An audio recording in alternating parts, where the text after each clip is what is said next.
Babes welcome back. Pit ബേബിന്റെ 10ാമത്തെ എപ്പിസോഡാണ് നമ്മൾ ഈ വീഡിയോയില് കാണുന്നത്. എപ്പിസോഡിന്റെ തുടക്കത്തില് ബേബ് അലനെ കാണാൻ വേണ്ടി വന്നേക്കാണ്. നാളത്തെ റേസില് താനും കൂടെ പാർട്ടിസിപ്പേറ്റ് ചെയ്യുന്നുണ്ട് എന്നാണ് ബേബ് പറയുന്നത്. പക്ഷെ അലൻ അത് സമ്മതിക്കുന്നില്ല. അവൻ ഒന്നാമത് ഇൻഷുർഡ് ആയിട്ടിരിക്കുകയാണ്. ഇതുവരേക്കും കാല് ശരിയായിട്ടില്ല. ഈ ഒരു സാഹചര്യത്തില് അവനെ കൊണ്ട് ഒരു റിസ്ക് എടുപ്പിക്കാൻ വയ്യെന്നാണ് അലൻ പറയുന്നത്. പക്ഷെ ബേബ് വല്ലാണ്ട് വാശി പിടിക്കാണ്. സ്വന്തം ടീം ഇങ്ങനെ തോറ്റ് മറ്റൊരാളെ ചാമ്പ്യൻഷിപ്പ് കൊണ്ട് പോകുന്നത് കയ്യും കെട്ടി നോക്കിയിരിക്കാൻ വയ്യെന്നാണ് ബേബ് പറയുന്നത്. അവനെ കൊണ്ട് സ്റ്റിയറിംഗില് പിടിക്കാൻ പറ്റുന്നിടത്തോളം കാല് ഗ്യാസ് പെഡലില് ചവിട്ടാൻ പറ്റുന്നിടത്തോളം കാലം എന്തായാലും എനിക്കിങ്ങനെ കയ്യും കെട്ടിയിരിക്കാൻ പറ്റത്തില്ലെന്നാണ് ബേബ് പറയുന്നത്. ഇവനിങ്ങനെ സ്റ്റബോൺ ആയിരിക്കുന്നേ കൊണ്ട് അലന് തലവേന എടുക്കുന്നതാണ് മിച്ചം. ഇങ്ങനെ കടന്ന് വാശി ഓടിക്കുമ്പം എങ്ങനെ സമ്മതിക്കാതിരിക്കും. അങ്ങനെ അടുത്ത ദിവസം ഹലോയിലേക്ക് ഇവൻ സാധനമൊക്കെ എടുത്ത് വരുന്ന കണ്ടിട്ട് ചാർലിക്കാണെങ്കിൽ പേടി. ബേബിനെ ഇങ്ങനെ റേസ് ചെയ്തിട്ട് ഇനിയിപ്പം എന്തെങ്കിലും പറ്റുമോ, ഒന്നാമത് വയ്യാതിരിക്കല്ലേ. ബേബിന്റെ അടുത്ത് പറഞ്ഞിട്ടാണെങ്കിൽ കേൾക്കുന്നുമില്ല. ഇഞ്ചുറി ഭേദമായിട്ടുമില്ല. പോരാത്തന്നെ ബേബിനാണെങ്കിൽ ഇപ്പം സ്പെഷ്യൽ സെൻസസ് ഒന്നും ഇല്ലതാനും. ഇപ്പൊ നിനക്ക് എന്റെ കഴിവിൽ ഒരു വിശ്വാസം ഇല്ലെന്നാണോ? സ്പെഷ്യൽ സെൻസ് ഉണ്ടേ മാത്രമേ എനിക്ക് എന്തെങ്കിലും ചെയ്യാൻ പറ്റൂന്നാണോ എന്ന് പറഞ്ഞ് ബേബ് ചാർലി അലനെ വിളിച്ചിട്ട് ഒന്ന് പറഞ്ഞു മനസ്സിലാക്കാൻ പറയുന്നുണ്ട്. ഞാനും അവനോട് യോജിക്കുന്നൊന്നുമില്ല, പക്ഷേ അവൻ ഓൾറെഡി തീരുമാനിച്ചു കഴിഞ്ഞു ഇതിൽ കൂടുതൽ എന്ത് ചെയ്യാനാണെന്ന് അലൻ. ചാർലി പിന്നെയും ബേബിന്റെ അടുത്ത് പറയുന്നുണ്ട്. അപ്പഴാണ് സോണിക്കൊക്കെ വന്നിട്ട് പറയുന്നത് ബേബിന് വലിയ കുഴപ്പമൊന്നുമില്ല, അവന് ചെയ്യണമെന്നാണെങ്കിൽ ചെയ്യട്ടെ, അഥവാ പറ്റുന്നില്ല എന്നാണെങ്കിൽ അടുത്ത റേസില് എന്തായാലും അവൻ ഇറക്കത്തില്ലെന്ന് പറയാണ്. അതേ ശരിയാണെന്ന് അലനും പറയുന്നു. എന്നാലും ചാർലിക്ക് ഭയങ്കര പേടി. പിന്നെ വേണ്ടാന്ന് തന്നെയാണ് പറയുന്നത്. നീയാണ് ഈ ഒരു സാഹചര്യത്തിൽ എന്നെ സപ്പോർട്ട് ചെയ്യുകയും വിശ്വസിക്കുകയും ചെയ്യേണ്ടത്, പക്ഷെ നീ എന്നെ ഡിസപ്പോയിന്റഡ് ആക്കിയെന്ന് പറഞ്ഞ് ബേബ് അവിടുന്ന് പോകുന്നുണ്ട്. അങ്ങനെ റേസ് ഏകദേശം സ്റ്റാർട്ട് ചെയ്യാൻ വേണ്ടി പോവാണ്. ബേബ് ട്രാക്കിലേക്ക് ഇരുന്ന സമയത്ത് ചാർലി സംസാരിക്കാൻ ശ്രമിക്കുന്നുണ്ടെങ്കിലും ബേബ് മൈൻഡ് പോലും ആക്കുന്നില്ല. ചാർലി ആകപ്പെടെ വറീഡായിട്ടിരിക്കുന്ന കണ്ടിട്ട് ജെഫാണ് അവനെ ഒന്ന് ആശ്വസിപ്പിക്കുന്നത്. അങ്ങനെ റേസ് സ്റ്റാർട്ട് ചെയ്യുന്നു. ഫസ്റ്റ് പോകുന്നത് വിന്നറാണ്. തൊട്ട് ബേക്കില് ചാർലി, അതിന്റെ ബേക്കില് ഡീൻ ഉണ്ട്. ബേബാണെങ്കിൽ കുറച്ചങ്ങ് ബേക്കിലാണ്. പക്ഷെ ഓവർടേക്ക് ചെയ്ത് വന്ന് 4th എത്തുന്നുണ്ട്. അങ്ങനെ ഡീനെയും പിന്നിലാക്കി 3rd എത്തുന്നു. പിന്നെ നേരെ ചാർലിന്റെ നേരെ ആവുന്നുണ്ട് 2nd. അങ്ങനെ ചാർലിനെയും പിന്നിലാക്കിയിട്ട് മുന്നിലേക്ക് പോയിക്കൊണ്ടിരിക്കാണ്. പിന്നെ ഉള്ളത് വിന്നർ മാത്രമാണ്. ഇപ്പൊ വിന്നറാണ് ഫസ്റ്റ്. 2nd, 3rd, 4th നമ്മുടെ എക്സന്റെ ടീം തന്നെയാണ്. ബേബ് ചാർലിനെയും പിന്നിലാക്കിയിട്ട് വിന്നറിനെയും പിന്നിലാക്കുന്നുണ്ട്. അങ്ങനെ ഭയങ്കര സ്പീഡില് മുന്നോട്ട് തന്നെ പോയിക്കൊണ്ടിരിക്കാണ്. ഫസ്റ്റ് പ്ലേസ് എന്തായാലും ബേബിന് കൺഫേം ആണ്. ചാർലിയും വിന്നറും 2nd പ്ലേസിന് വേണ്ടിയിട്ട് മത്സരിച്ചുകൊണ്ടിരിക്കാണ്. അങ്ങനെ കുറച്ച് കഴിയുമ്പോഴാണെങ്കിൽ ചാർലിന്റെ കാറ് ആക്സിഡന്റ് ആവുകയാണ്. നമ്മുടെ ടീം മൊത്തത്തിലാണെങ്കിൽ പേടിച്ചു പോയിട്ട് ചാർലിനെ കോണ്ടാക്ട് ചെയ്യാൻ ശ്രമിക്കുന്നുണ്ടെങ്കിലും അവന്റെ അടുത്ത് നിന്ന് റെസ്പോൺസ് ഒന്നുമില്ല. അങ്ങനെ ബേബിന്റെ അടുത്ത് ഇങ്ങനെ ചാർലിക്ക് ആക്സിഡന്റ് പറ്റിയ കാര്യം പറയുന്നുണ്ട്. ഭയങ്കര സ്പീഡില് ചാർലിന്റെ അടുത്തേക്ക് വരുന്നുണ്ട്. അവൻ ആ കാറിന്റെ ഉള്ളിൽ നിന്ന് പുറത്തേക്ക് എടുക്കുന്നുണ്ട്. ഭയങ്കരമായിട്ടിരുന്ന് കരയുന്നുണ്ട്. ഇവിടെ ഇപ്പുറത്തെ ജെഫ് കെൻഡനെ വിളിച്ചിട്ടാണെന്ന് തോന്നുന്നു. ഞാൻ പ്ലാൻ ചെയ്ത കണക്ക് തന്നെ ചെയ്തിട്ടുണ്ട്, ഇനി ബാക്കി ഡാഡിയാണ് ചെയ്യേണ്ടത് എന്ന് പറയുന്നുണ്ട്. ഇവിടെ ടോണി ആണെങ്കിൽ എല്ലാം പ്ലാൻ ചെയ്ത കണക്ക് നടക്കുന്നതിന്റെ സന്തോഷത്തിലാണ്. കെൻഡ ചോദിക്കുന്നുണ്ട് ജെഫിന്റെ കൂടെ ചെയ്ത ഡീലിന്റെ കാര്യം എന്താക്കണമെന്ന്. അത് ചെയ്തു കൊടുത്തേക്ക്, ഞാൻ പറഞ്ഞ വാക്ക് എപ്പോഴും പാലിക്കാറുണ്ട് എന്ന് ടോണി. ഇവിടെ ബേബ് ചാർലിനെയും കൂടി ഹോസ്പിറ്റലിലേക്ക് വരുന്നുണ്ട്. ഭയങ്കരമായിട്ട് കരയുന്നുണ്ട്. അലനൊക്കെ അങ്ങോട്ടേക്ക് വരുമ്പം കെട്ടിപ്പിടിച്ച് ഭയങ്കരമായിട്ട് കരയുവാണ്. അവിടെ അകത്ത് ഡോക്ടേഴ്സ് ചാർലിനെ നോക്കിക്കൊണ്ടിരിക്കുന്ന സമയത്ത് ഇവിടെ പുറത്ത് ബേബിന് അവന്റെ സെൻസ് തിരിച്ചിട്ടാണ്. ചെറിയ കാര്യങ്ങൾ പോലും അവനെ കൊണ്ട് കേൾക്കാൻ പറ്റുന്നുണ്ട്. ഞാൻ മരിക്കുവാണെങ്കിൽ എന്റെ അടുത്തുള്ള സെൻസസ് ആരുടേതാണോ അത് അയാളിലേക്ക് തിരിച്ചു പോകുന്ന ചാർലി പറഞ്ഞിട്ടുണ്ടായിരുന്നല്ലോ. ആ ഒരു കാര്യമാണ് ബേബിന്റെ മൈൻഡിലേക്ക് വരുന്നത്. അപ്പോ ചാർലിന്റെ പൾസം നിന്നൂന്ന് അകത്തുനിന്ന് പറയുന്ന സൗണ്ട് കേൾക്കാണ്. പുറത്തേക്ക് ഡോക്ടർ വരുമ്പം അവൻ പേടിയോടെ ചോദിക്കുന്നുണ്ട് ചാർലിക്ക് എങ്ങനെയുണ്ടെന്ന്. സോറി എന്നാണ് ഡോക്ടർ പറയുന്നത്. ചാർലി മരിച്ചു എന്ന്. ബേബിനെ കൊണ്ട് താങ്ങാനേ പറ്റുന്നില്ല. അകത്തോന്നുണ്ട് ഭയങ്കരമായിട്ട് കരയുന്നുണ്ട്. അവനെ കൊണ്ടാണെങ്കിൽ കരയാൻ പോലുള്ള എനർജി ഇല്ല. ചാർലി മരിച്ചു എന്നുള്ളത് വിശ്വസിക്കാനേ പറ്റുന്നില്ല. അവന് ചൂടുണ്ട്, ഡോക്ടർ വിളിക്കുന്ന പറഞ്ഞ് ഭയങ്കരമായിട്ട് ഒച്ചയെടുക്കുന്നുണ്ട്, കരയുന്നുണ്ട്. ചാർലിനെ കിസ് ചെയ്യുന്നുണ്ട്. അവിടെ നമ്മുടെ അലനടക്കം കരഞ്ഞോണ്ടിരിക്കാണ്.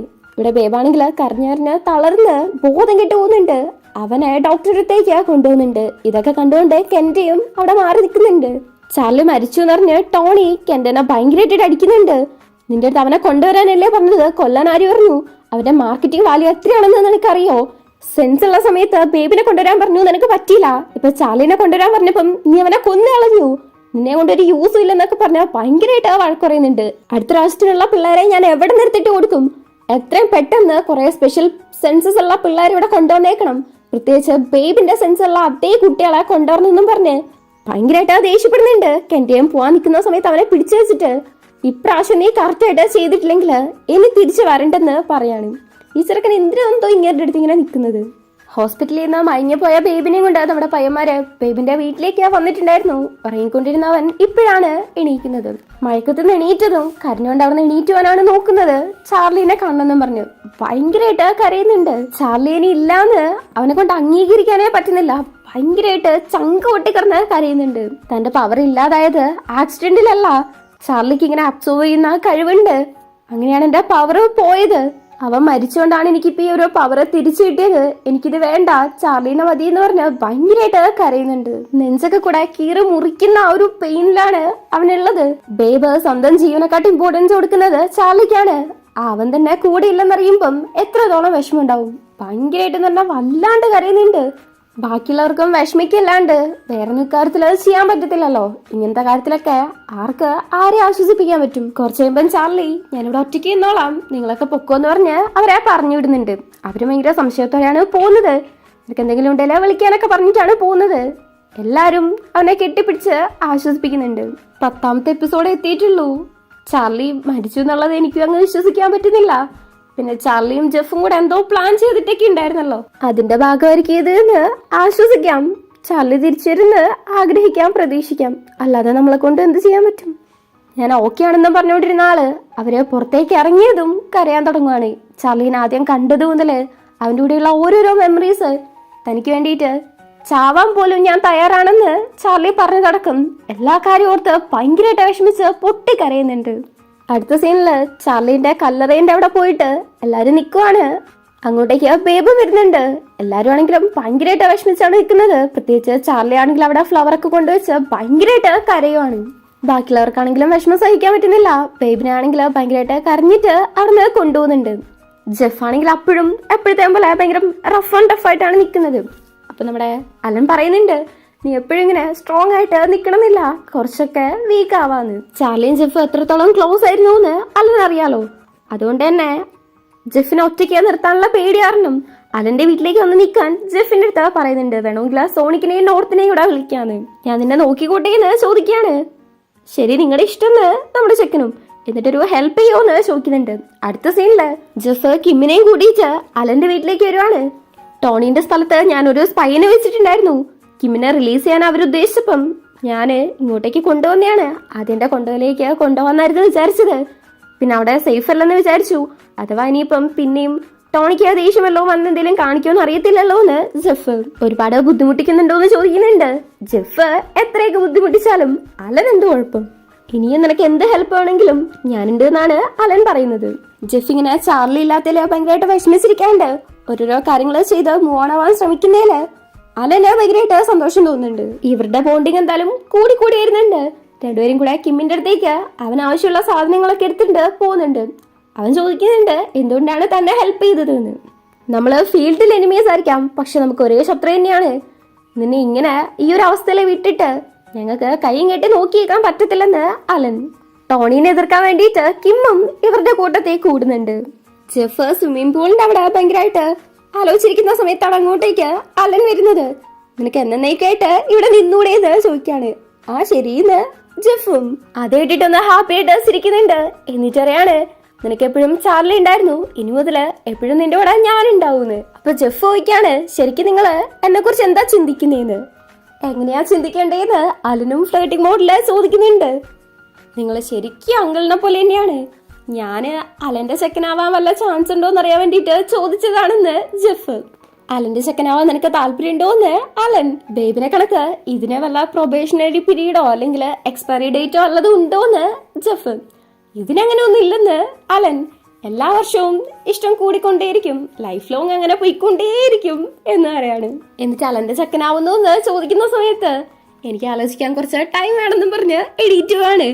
അലനാണെങ്കിലും ഭയങ്കര കാര്യമായിട്ട് എന്തോ ആലോചിച്ചിരിക്കുന്ന സമയത്ത് ജെഫ് തിരിച്ചു വന്നിട്ട് അലന്റെ കവളിലൊരു കിസ് കൊടുക്കുന്നുണ്ട്.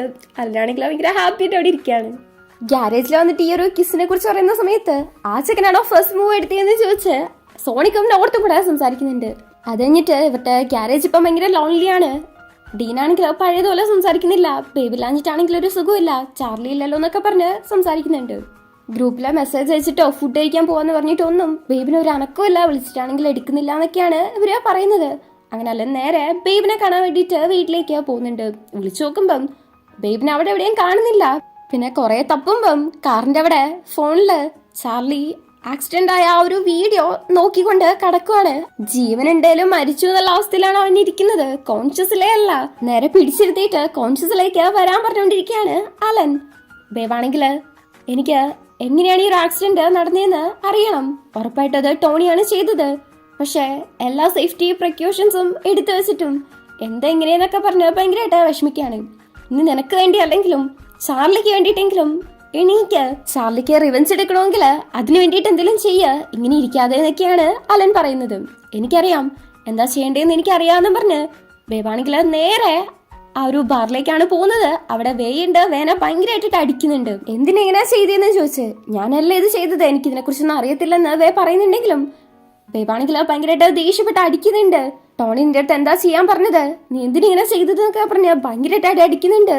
കുറെ പ്രാവശ്യം ഞാനല്ല ചെയ്തത് എന്ന് വേ പറയുന്നുണ്ട്. സത്യം വെച്ച് പറയാണ്. സത്യമൊന്നും ചോദിച്ച് ഇവനാണെങ്കിൽ പിന്നെയും ഭയങ്കരമായിട്ട് അടിക്കുന്നു. വേയും ഇടയ്ക്ക് രണ്ടെണ്ണം തിരിച്ചു കൊടുക്കുന്നുണ്ട്. നിനക്ക് ചാർലിന് ഇഷ്ടമാണെന്ന് എനിക്ക് നേരത്തെ തന്നെ മനസ്സിലായതാണ്. നിനക്ക് ഇഷ്ടപ്പെട്ട ഒരാളെ ഞാൻ ഉപദ്രവിക്കോ? എനിക്ക് ചാർലിന് ഇഷ്ടമല്ല എന്നുള്ളതൊക്കെ സത്യമാണ്. പക്ഷെ അവനൊന്നും ചെയ്യണമെന്നൊന്നും ഞാൻ വിചാരിച്ചിട്ടില്ല എന്നൊക്കെ പറയുന്നുണ്ട്. ഈ സമയത്തൊക്കെ ബേബ അവനെ അടിക്കുന്നുണ്ട്. ഒന്നുമില്ലേലും എക്സാൻഡർ ടീമിനെ ഞാനും നീയും അലനും കൂടിയാണ് ഈ ഒരു സ്ഥാനത്തേക്ക് എത്തിച്ചത്. അത് ഞാൻ നശിപ്പിക്കോ? അതെന്റെ ഫാമിലി അല്ലേ ഇത്? ഇവൻ പറയാണ്.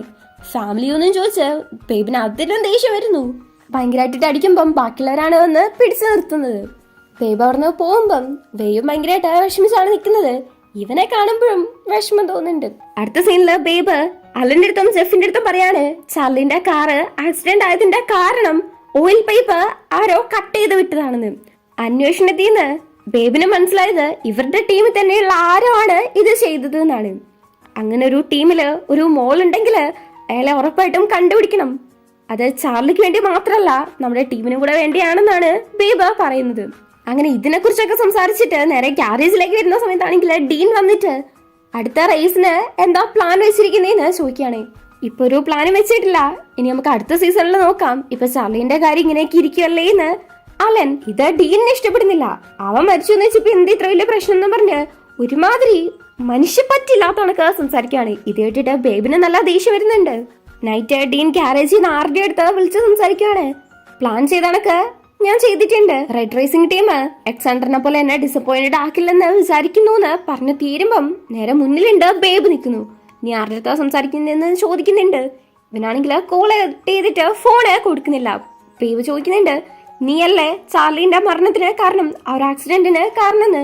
ഇവനാണെങ്കിൽ ഞാനൊന്നും ചെയ്തിട്ടില്ലെന്ന് പറഞ്ഞാണ് നിൽക്കുന്നത്. എന്നാ പിന്നെ ഫോൺ താഴ്ന്നു പറഞ്ഞ് ചോദിക്കുമ്പം അതാണെങ്കിൽ കൊടുക്കുന്നില്ല. ഡീൻ ഇത്ര നേരം സംസാരിക്കുന്നത് കേട്ടതുകൊണ്ട് തന്നെ അവനാണ് അത് ചെയ്തത് എന്ന് ബേബിനും മനസ്സിലായിട്ടുണ്ട്. ആ ഫോൺ വരെയൊക്കെ തരാൻ പറയുന്നുണ്ടെങ്കിലും കേൾക്കാത്തോണ്ട് എന്നാ പിന്നെ പോലീസ് വന്നത് മേടിച്ചോളും, നീ ജയിലിൽ പോയി കിടക്കുന്ന് പറഞ്ഞ് ബേബ് പോവാൻ നിൽക്കുവാണ്. അപ്പൊ ഇവനാണെങ്കിൽ കയ്യിലുള്ള ചുറ്റിക വെച്ചിട്ട് ബേബിന്റെ തലക്കടിക്കുന്നു. നീ ഇതറിയാൻ പാടില്ലായിരുന്നു എന്ന് പറയുവാണ്. ഒരടിയും കൂടെ കൊടുക്കുന്നുണ്ട്. ഇത്രയും കാലമായിട്ട് ഇവിടെ കഷ്ടപ്പെടുന്ന എന്നെക്കാട്ടും പ്രാധാന്യം നിങ്ങൾ കൊടുത്തത് ചാർലിക്കാണ്. പുതിയതായിട്ട് വന്ന അവന് ഇത്രത്തോളം പ്രാധാന്യം കൊടുത്തു. പക്ഷെ ഞാനിവിടെ എത്രയോ കാലമായിട്ടുള്ളതാണ്. ചാർലിക്ക് ഒരു പാഠം പഠിപ്പിക്കണമെന്നേ ഞാൻ വിചാരിച്ചുള്ളൂ. ജസ്റ്റ് ഒരു ആക്സിഡന്റ്, അവൻ മരിക്കുന്നൊന്നും ഞാൻ വിചാരിച്ചില്ലെന്ന് ഡീന്. ഇതൊക്കെ കേട്ട സ്ഥിതിക്ക് ബേബ് ജീവനോടിരിക്കാൻ പാടില്ലെന്ന് പറഞ്ഞ് ചുറ്റികയും വെച്ച് പിന്നെയും ഭയങ്കരമായിട്ട് ഫോഴ്സിൽ അടിക്കാൻ വരുന്ന സമയത്ത് കറക്റ്റായിട്ട് അലനും നോർത്തും കൂടെ വന്ന് അവനെ പിടിക്കുന്നുണ്ട്. അവനിട്ട് നല്ല അടി വെച്ചു കൊടുക്കുന്നുണ്ട്. ബേബിനെ കൊല്ലാൻ പോലും തുനിഞ്ഞതിന് നന്നായിട്ട് വെച്ചു കൊടുക്കുന്നുണ്ട്. നോർത്തും ജെഫും ബേബിനെ നോക്കുന്നു. നല്ല അടി വെച്ചു കൊടുത്തിട്ട് നീ എന്തിനിത് ചെയ്തത് എന്നൊക്കെ ചോദിക്കുന്ന സമയത്ത് അവനാണെങ്കില് അലൻ നിങ്ങൾ എന്നെ തീരെ അപ്രീഷിയേറ്റ് ചെയ്തിട്ടില്ല. എത്രയോ കാലമായിട്ട് ഞാനിവിടെ കിടന്ന് അധ്വാനിക്കാണ്. എന്റെ എഫോർട്ടിന് നിങ്ങൾ ഒരു വിലയും കൊടുത്തിട്ടില്ല എന്നൊക്കെ പറഞ്ഞാണ് ഇവൻ സംസാരിക്കുന്നത്. എന്നാലും നിനക്ക് ടോണിനെയൊക്കെ എങ്ങനെ വിശ്വസിക്കാൻ തോന്നിയത്? ബേബിന്റെയും വേന്റെയും തന്നെ അവസ്ഥ കണ്ടതല്ലേ എന്നൊക്കെ അലൻ പറയുന്നുണ്ട്. അവര് നിനക്ക് എന്ത് വാഗ്ദാനാണ് ചെയ്തത് എന്ന്. ഇവിടുന്ന് കിട്ടാത്തത് എനിക്ക് തരാന്നാ പറഞ്ഞത് എന്ന് ഡീന്. അതിൽ കൂടുതൽ എന്ത് സംഭവിച്ചാലും കുഴപ്പമില്ലെന്ന്. അലനാണെങ്കിലോ ഭയങ്കരമായിട്ട് വിഷമം തോന്നുന്നുണ്ട്. ഇത്രയും കാലം കൂടെ നിന്ന ആള് തന്നെ ഇതിനെ ചതിക്കുന്നതിന്. എന്താ പണിയാ ഇവൻ കാണിച്ചെന്നോർത്ത് അലനാണെങ്കിലോ ഭയങ്കരമായിട്ട് കരയുന്നുണ്ട്. അലൻ അടിക്കാൻ വേണ്ടി പോകുന്നുണ്ട്. പക്ഷെ അവന്റെ മനസ്സാണെങ്കില് അവനെ അനുവദിക്കുന്നുമില്ല. കുറെ നേരം അവിടെ നിന്ന് കരയുന്നുണ്ട്. എന്നിട്ട് അറിയുന്നുണ്ട് പോലീസിനെ വിളിക്കാം. ഡീൻ അവന്റേതായ ന്യായമുണ്ട്. എത്രയോ കാലം അവൻ ഇവിടെ കിടന്ന് കഷ്ടപ്പെടുവാണ്. എന്നിട്ടൊരു പരിഗണന കിട്ടാണ്ട് പെട്ടെന്ന് വന്ന ഒരാൾക്ക് പരിഗണനയൊക്കെ കൊടുക്കുന്ന സമയത്ത് അവന് ദേഷ്യം വരുന്നതൊക്കെ സ്വാഭാവികമാണ്. അപ്പൊ അവൻ മനസ്സിലാക്കേണ്ടത് തന്റെ സ്കിൽസ് അത്രത്തോളം വളർന്നിട്ടില്ല എന്നുള്ളതാണ്. അപ്പൊ അവൻ എന്താക്കണം, പ്രാക്ടീസ് ചെയ്ത് അത് കൂട്ടാൻ ശ്രമിക്കണമായിരുന്നു. അല്ലാതെ ഇമാതിരി ഉള്ള പരിപാടിയില്ലായിരുന്നു കാണിക്കേണ്ടത്. ഈ പരിഗണന കിട്ടാത്തൊരവസ്ഥ എന്ന് പറയുന്നത് ഭയങ്കര പെയിൻഫുൾ തന്നെയാണ്. എന്നും പറഞ്ഞ് നമ്മള് ഒരു മോശപ്പെട്ട പാത്തിലേക്ക് പോകാൻ പാടില്ല. എപ്പിസോഡ് തുടങ്ങിയ പോകുന്നതില് കഴിയുന്നവരെയും ട്രാജഡി ആയിരുന്നു. അതിന്റെ ഇടയ്ക്ക് ആ ജെഫിന്റെയും അലന്റെയും ഫ്ലേർട്ടിംഗ് സീൻ ഉള്ളതുകൊണ്ട് മാത്രമാണ് കുറച്ചെങ്കിലും മനുഷ്യന് സമാധാനം കിട്ടിയത്. അങ്ങനെ മൊത്തത്തില് സാഡായിട്ടുള്ള ഒരു സീനെ കാണിച്ചുകൊണ്ടാണ് ഈ ഒരു 10ാമത്തെ എപ്പിസോഡ് കഴിയുന്നത്.